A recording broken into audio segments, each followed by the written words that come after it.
de participaciones federales, estatales y de aportaciones. Los demás, el resto son ingresos propios, que son alrededor de ingresos municipales, que son más de 400 millones de pesos. Obviamente este incluye el impuesto predial, que es el impuesto más importante, como lo comenté, y los derechos que se les cobra a los contribuyentes y ciudadanos por los distintos servicios que presta el municipio. ¿Cuánto aumentó desde respecto al 2014 y había habido otro presupuesto? El año pasado fueron 2.420 millones alrededor, entonces son 2.440, son como 120 millones más que se está pronosticando.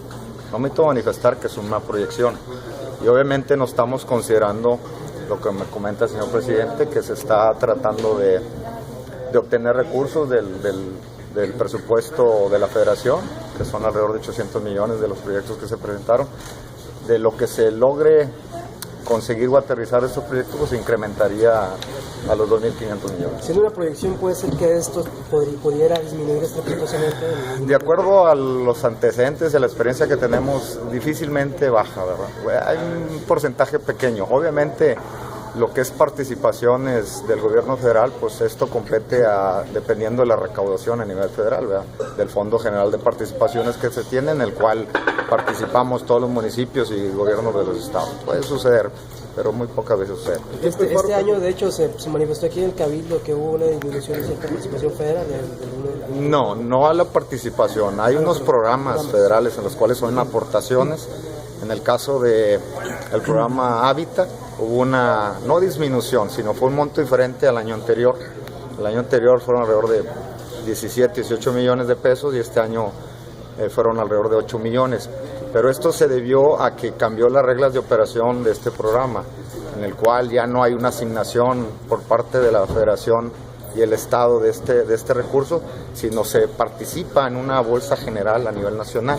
Entonces, dependiendo de los proyectos que se presente cada municipio, y la oportunidad es cuando tienes, vamos a decir, la aprobación para bajar este recurso. Entonces, cambió el año pasado, a finales del año pasado, y ya se están tomando las previsiones para este año. ¿El tiempo y forma para presentarlo ante el Congreso?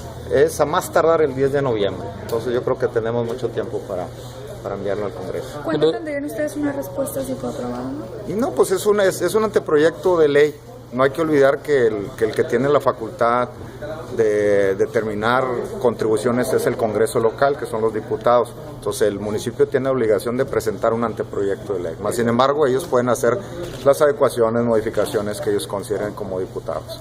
De los 800 millones de pesos que se pretenden recaudar extra, o que el gobierno federal de extra, ¿cuántos más o menos o generalmente se envían los municipios de los proyectos que se presentan? No, cada municipio presenta sus proyectos ejecutivos ante el Congreso de la Unión. Sí. Entonces, dependiendo de la oportunidad y aprobación y de la disponibilidad de recursos, ¿cómo se obtiene esto?